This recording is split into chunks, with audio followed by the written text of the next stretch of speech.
ಈ ತಿಂಡಿ ಅಂತೂ ನಮ್ಮ ಮನೇಲಿ ಎಲ್ಲರಿಗೂ ಫೇವ್ರೆಟ್. ಸೀಸನ್ಗಾಗಿ ನಾವು ವೆಯ್ಟ್ ಮಾಡ್ತಾ ಇರ್ತೀವಿ ಈ ತಿಂಡಿ ಮಾಡಿ ತಿನ್ನಲಿಕ್ಕೆ. ಹಾಯ್ ಫ್ರೆಂಡ್ಸ್, ಎಲ್ಲರಿಗೂ ನಮಸ್ಕಾರ. ವೆಲ್ಕಮ್ ಟು ಸಂತೃಪ್ತಿ ಕಿಚನ್. ಬಾಳೆಹಣ್ಣಿನಿಂದ ಬನ್ಸ್ ಮಾಡ್ತೀವಲ್ವಾ, ನಾನಿವತ್ತು ಹಲಸಿನ ಹಣ್ಣಿನಿಂದ ಬನ್ಸ್ ಮಾಡ್ತಾ ಇದ್ದೀನಿ. ಇದೇನು ತುಂಬ ಹೊಸ ಥರ ತಿಂಡಿ ಏನಲ್ಲ, ಇದು ಸಹ ಹಳೆ ಕಾಲದ ತಿಂಡಿನೇ. ತುಂಬ ರುಚಿಯಾಗಿರುತ್ತೆ. ಹಲಸಿನ ಹಣ್ಣಿನ ಪ್ರಿಯರಿಗಂತೂ ಹೇಳಿ ಮಾಡಿಸಿದಂತಹ ರೆಸಿಪಿ ಇದು. ಉಬ್ಬಿ ಉಬ್ಬಿ ಬರುವಂತಹ ಈ ಗೂಡಾಗಿರುವಂತಹ ಹಲಸಿನ ಹಣ್ಣಿನ ಬನ್ಸಿಗೆ ಬಾಜಿ ಮಾತ್ರ ಒಳ್ಳೆ ಕಾಂಬಿನೇಷನ್ ಇದು. ಬನ್ನಿ ಮಾಡೋದು ಹೇಗೆ ನೋಡೋಣ. ಇಲ್ಲಿ ನಾನು 2 ಕಪ್ಪಿನಷ್ಟು ಹಲಸಿನ ಸೊಳೆಯನ್ನು ತೊಗೊಂಡಿದ್ದೇನೆ. ಅದರ ಸೋರೆ ಅಥವಾ ಮತ್ತು ಮಧ್ಯದಲ್ಲಿ ಬೀಜ ಅದನ್ನೆಲ್ಲ ತೆಗೆದು ನೀಟಾಗಿ ಸೋಸಿಟ್ಕೋಬೇಕು. ಆದಷ್ಟು ಸಿಹಿಯಾಗಿರುವಂತಹ ಹಲಸಿನ ಹಣ್ಣು ತೊಗೊಂಡ್ರೆ ಚೆನ್ನಾಗಾಗತ್ತೆ. ನಾನು ತೊಗೊಂಡಿರೋ ಸಹ ತುಂಬಾ ಸಿಹಿಯಾಗಿದೆ. 2 ಕಪ್ಪಿನಷ್ಟು ಹಲಸಿನ ಹಣ್ಣಿನ ಸೊಳೆಯನ್ನು ನಾನು ಮಿಕ್ಸರ್ ಜಾರಿಗೆ ಡೈರೆಕ್ಟಾಗಿ ಹಾಕ್ಕೊಳ್ತಾ ಇದ್ದೀನಿ. ಇದಕ್ಕೊಂದು 3 ದೊಡ್ಡ ಚಮಚದಷ್ಟು ಸಕ್ಕರೆ ಹಾಕ್ತಾ ಇದ್ದೀನಿ. ಸಕ್ಕರೆ ಬದಲಾಗಿ ನೀವಿಲ್ಲಿ ಬೆಲ್ಲ ಸಹ ಹಾಕ್ಬೋದು. ರುಬ್ಬೋಕೆ ಯಾವುದೇ ನೀರು ಹಾಕೋ ಅಗತ್ಯ ಇಲ್ಲ. ಹಾಗೆ ಇದನ್ನು ನುಣ್ಣಗೆ ಅರಿಬೇಕು. ಸಕ್ಕರೆನೇ ನೀರು ಬಿಟ್ಕೊಳ್ಳುತ್ತೆ. ಹಲಸಿನ ಹಣ್ಣಲ್ಲಿರುವಂತಹ ನೀರಿನ ಅಂಶನೇ ಸಾಕಾಗತ್ತೆ. ಚೆನ್ನಾಗಿ ಚೂರು ತರಿ ಇರಬಾರ್ದು, ನುಣ್ಣಗೆ ಇದನ್ನು ಅರಿಬೇಕು. ಇದಕ್ಕೆ ಒಂದು ಅರ್ಧ ಕಪ್ಪಿನಷ್ಟು ಮೊಸರನ್ನು ಸೇರಿಸ್ತಾ ಇದ್ದೇನೆ. ಮತ್ತು 1 ಚಮಚದಷ್ಟು ಜೀರಿಗೆಯನ್ನು ಹಾಕ್ತಾ ಇದ್ದೇನೆ. ಜೀರಿಗೆ ಹಾಕೋದ್ರಿಂದ ಪರಿಮಳ ತುಂಬ ಚೆನ್ನಾಗಿರುತ್ತೆ.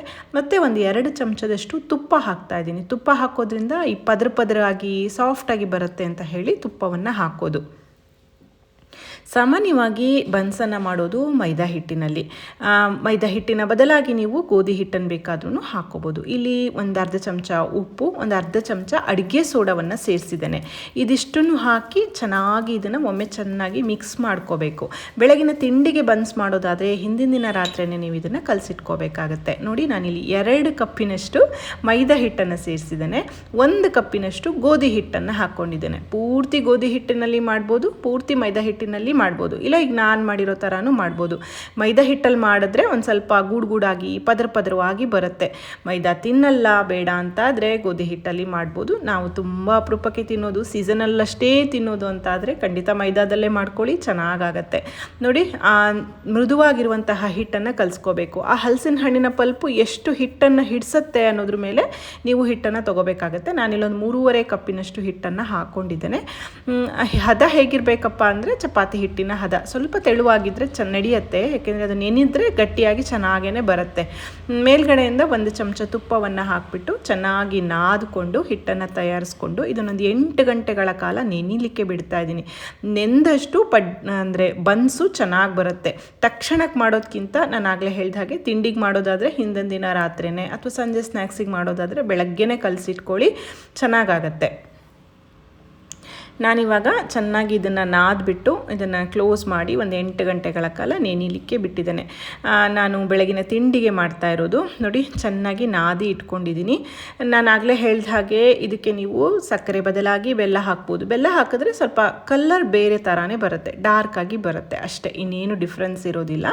ನೋಡಿ, ಮೃದುವಾಗಿ ಚೆನ್ನಾಗಿ ನೆಂದಿದೆ ಹಿಟ್ಟು. ಇವಾಗ ಚಿಕ್ಕ ಚಿಕ್ಕ ಉಂಡೆಗಳನ್ನಾಗಿ ಮಾಡ್ಕೊಳ್ಳೋಣ. ಒಮ್ಮೆ ಚೆನ್ನಾಗಿ ಇದನ್ನು ಮತ್ತೊಮ್ಮೆ ನಾದ್ಕೊಂಡು ಚಿಕ್ಕ ಚಿಕ್ಕ ಉಂಡೆಗಳನ್ನಾಗಿ ಮಾಡ್ಕೊಳ್ಳೋದು. ಬನ್ಸು ತುಂಬ ದೊಡ್ಡದು ಬೇಡ, ತುಂಬ ಚಿಕ್ಕದು ಬೇಡ. ದೊಡ್ಡದು ಮಾಡಿಕೊಂಡ್ರೆ ದೊಡ್ಡ ಬಾಣಲಿ ಇಟ್ಕೋಬೇಕು, ಜಾಸ್ತಿ ಎಣ್ಣೆ ಇಟ್ಕೋಬೇಕಾಗತ್ತಲ್ವ. ಮನೆಯಲ್ಲೆಲ್ಲ ಮಾಡೋದಾದರೆ ಸ್ವಲ್ಪನೇ ಎಣ್ಣೆ ಇಟ್ಕೊಂಡು ಕರಿಲಿಕ್ಕೆ. ಇದು ಡೀಪ್ ಫ್ರೈ ಮಾಡೋದ್ರಿಂದ. ಎಣ್ಣೆಲಿ ಕರೆದಿರೋ ತಿಂಡಿ ಅಂದ್ರಂತೂ ಮಕ್ಕಳಿಗೆ ಸಾಮಾನ್ಯವಾಗಿ ತುಂಬ ಇಷ್ಟ ಆಗುತ್ತೆ. ಇದು ನನ್ನ ಮಗನ ಫೇವ್ರೇಟ್ ತಿಂಡಿ. ನೋಡಿ, ನಾನು ಇಷ್ಟು ಚಿಕ್ಕ ಚಿಕ್ಕ ಉಂಡೆಗಳನ್ನು ಮಾಡ್ಕೊಂಡಿದ್ದೀನಿ. ಆದಷ್ಟು ತೆಳುವಾಗಿ ಬೇಡ, ದಪ್ಪವಾಗಿ ಲಟ್ಟಿಸ್ಕೊಳ್ಳಿ. ಪೂರಿಯಷ್ಟು ತೆಳುವಾಗಿ ಇದನ್ನು ಲಟ್ಟಿಸ್ಲಿಕ್ಕಿಲ್ಲ. ಬನ್ಸನ್ನು ಗೂಡಾಗಿ ಬರಬೇಕು. ತುಂಬ ತೆಳುವಾದರೆ ಪೂರಿ ಥರ ಆಗಿಬಿಡುತ್ತೆ. ಹಾಗಾಗಿ ಇಷ್ಟು ದಪ್ಪಾಗಿ ಒಂದು 2 ಸಲ ಗುಣಿ ಹಾಕಿದರೆ ಸಾಕು. ಎಣ್ಣೆಯನ್ನು ಸವರ್ಕೊಂಡು ಹಾಕ್ಕೊಳ್ಳಿ. ಹಿಟ್ಟನ್ನು ಹಾಕಿ ಲಟ್ಟಿಸ್ಬಿಟ್ರೆ ಎಣ್ಣೆ ಎಲ್ಲ ಹಿಟ್ಟು ಹಾಕಿಬಿಡುತ್ತೆ, ಮತ್ತು ಅಷ್ಟು ಚೆನ್ನಾಗಾಗಲ್ಲ. ನೋಡಿ, ಇಷ್ಟು ದಪ್ಪಾಗೆ ಇರಲಿ. ಇಲ್ಲಿ ಎಣ್ಣೆ ಹದವಾಗಿ ಕಾದಿರಬೇಕು. ಮೀಡಿಯಮ್ ಫ್ಲೇಮ್ನಲ್ಲಿ ನೀವು ಇದನ್ನು ಕರಿಬೇಕು. ದೊಡ್ಡ ಫ್ಲೇಮ್ನಲ್ಲಿ ಕರೆದುಬಿಟ್ರೆ ಒಮ್ಮೆಲೆ ಕಂದು ಬಣ್ಣ ಬಂದುಬಿಡುತ್ತೆ, ಒಳಗಡೆ ಬೆಂದಿರೋದಿಲ್ಲ. ಹಾಗಾಗಿ ನೋಡಿ, ಹದವಾಗಿ ಕಾದಿದೆ. ಹಾಕಿದ ತಕ್ಷಣವೇ ಉಬ್ಬಲಿಕ್ಕೆ ಸ್ಟಾರ್ಟ್ ಆಗಿಬಿಡುತ್ತೆ ಇದು ಬನ್ಸು.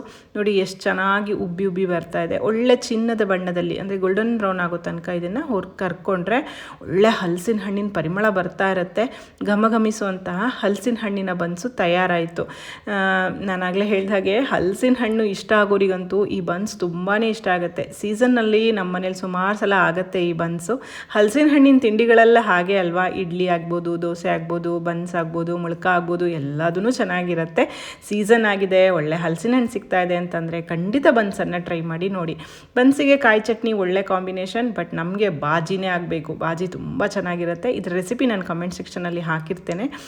ಉಬ್ಬಿ ಬಂದಂತಹ ಬನ್ಸನ್ನು ಬಾಜಿ ಜೊತೆ ನಾನು ಸರ್ವ್ ಮಾಡ್ತಾ ಇದ್ದೀನಿ. ನೋಡಿದ್ರಲ್ಲ, ವಿಡಿಯೋ ಇಷ್ಟ ಆಗಿದೆ ದಯವಿಟ್ಟು ಲೈಕ್, ಶೇರ್, ಕಮೆಂಟ್ ಮಾಡೋದನ್ನು ಮರಿಬೇಡಿ. ಮತ್ತೊಂದು ಅಡುಗೆಯೊಂದಿಗೆ ಮತ್ತೆ ಸಿಗ್ತೇನೆ. ಅಲ್ಲಿವರೆಗೂ ಧನ್ಯವಾದಗಳು. Thank you for watching.